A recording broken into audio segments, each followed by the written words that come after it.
Everybody asking how we doing, say we good. Don't need no one to tell me how to live just like they would. It ain't their business, but they in it, I don't know why. Revolved around my life after I found another. Setelah kita melakukan anamnesa, selanjutnya kita akan mempersiapkan alat. Ada penimbang berat badan bayi, ada pengukur panjang badan, ada satu selimut untuk menyelimuti bayi. Selanjutnya ada stetoskop, periksa stetoskop apakah berfungsi atau tidak.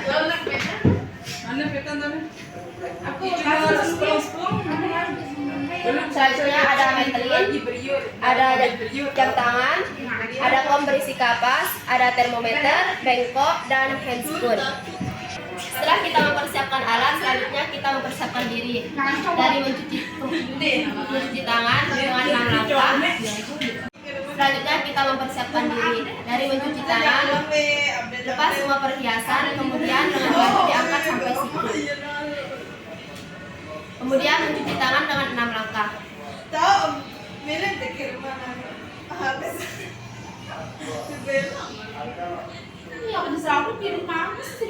Kemudian dibilas. Setelah itu memakai handscoon.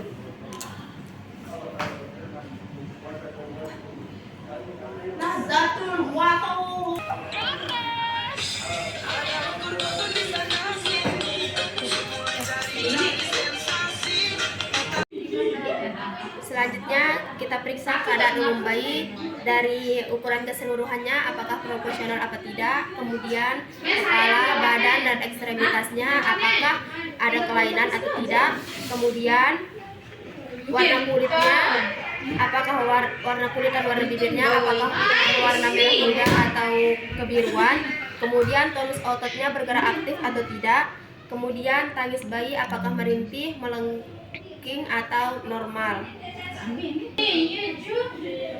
Selanjutnya kita pemeriksaan antropometri mulai dari menimbang berat badan bayi.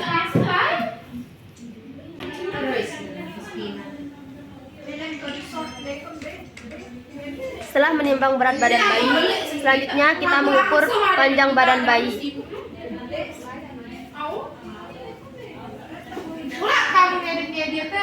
Panjang badan bayi diukur dari vertex sampai ke tumit.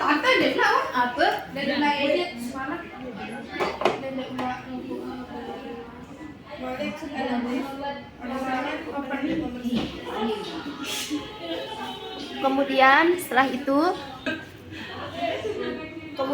pengukuran lingkar kepala bayi yang diukur dari glabella atau dahi, kemudian ke temporal, kemudian ke oksipital, dan kembali lagi ke temporal, kemudian ke glabella.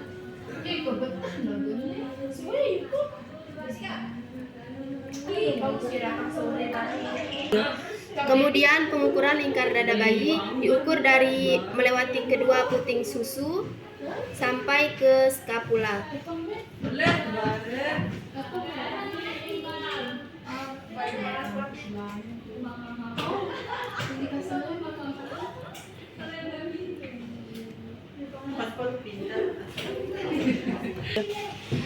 Kemudian pengukuran lingkar lengan bayi diukur dari acromion sampai ke orecranon, dan hasilnya itu dibagi 2.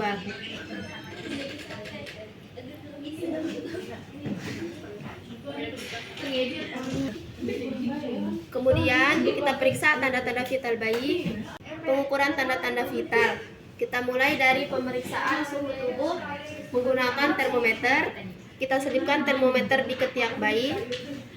Sambil menunggu hasilnya, kita periksa laju napas bayi. Kemudian setelah itu kita periksa laju jantung bayi menggunakan stetoskop.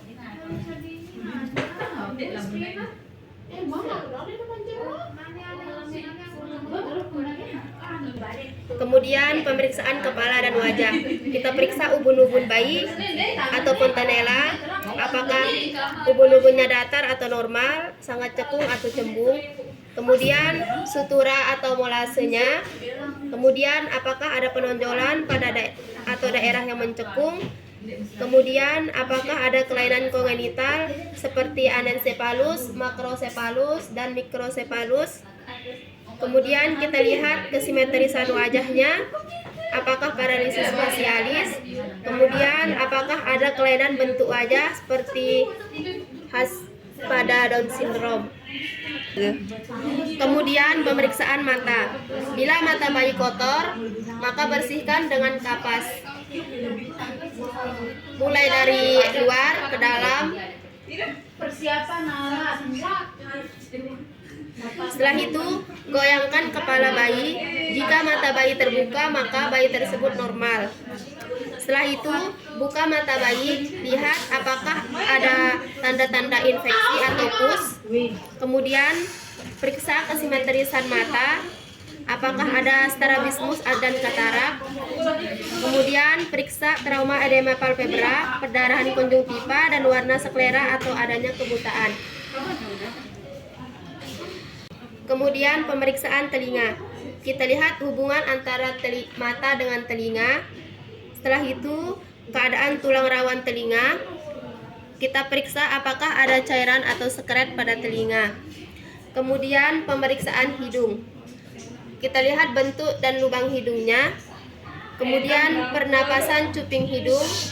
Kemudian apakah ada pengeluaran cairan atau sekret. Kemudian pemeriksaan mulut. Kita lihat warna bibir bayi apakah berwarna merah muda atau kebiruan. Kemudian apakah ada sumbing. Kemudian kita periksa bercak putih pada gusi, atau apakah ada gigi yang tumbuh atau ada hipersalivasi. Kemudian pemeriksaan leher. Kita periksa apakah ada pembekakan kelenjar tiroid. Apakah ada bendungan vena jugularis, pergerakan kepala bayi dan tanda kelainan. Jika lipatan kulit bayi lebih dari 3 pada leher, maka bayi tersebut dikatakan Down syndrome. Kemudian pemeriksaan dada. Kita lihat bentuk dadanya apakah lebih tinggi dari perut. Kemudian kita lihat puting susunya apakah menonjol atau tidak. Kemudian gerakan dadanya.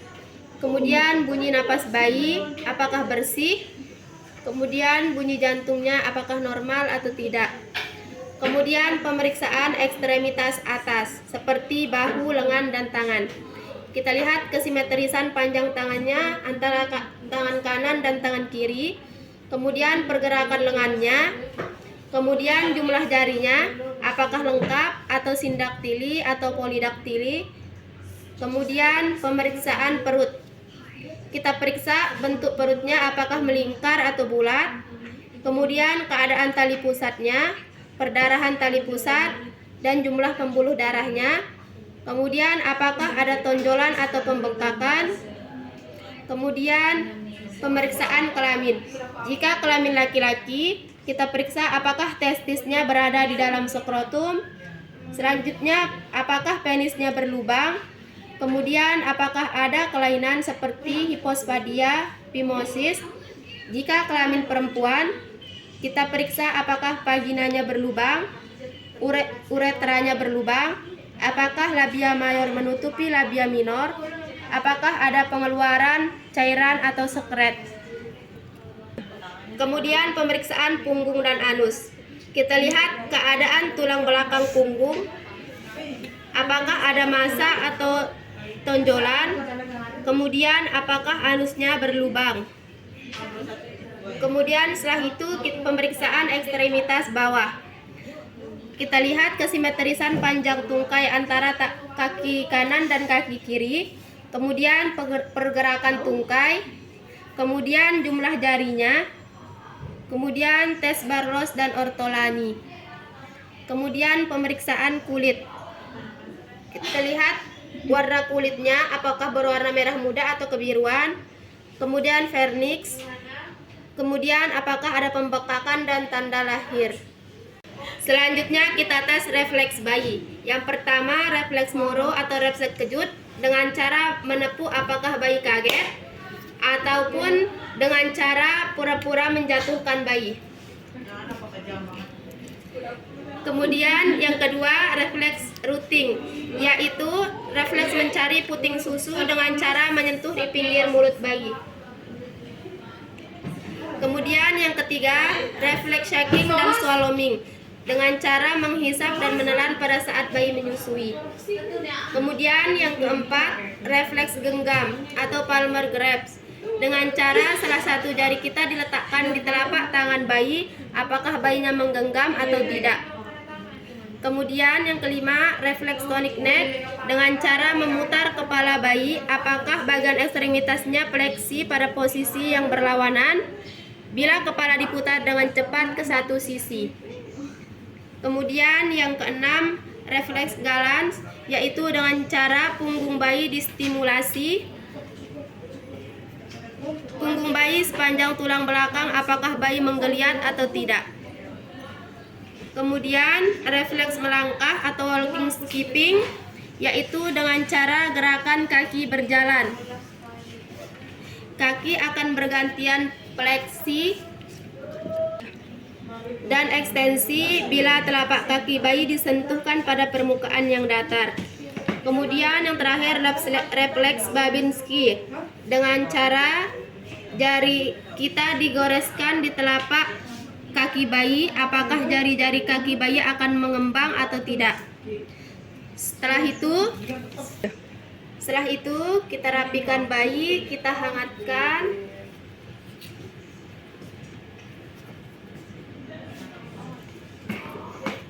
Setelah itu rapikan alat, lepas sarung tangan, kemudian mencuci tangan dengan 6 langkah.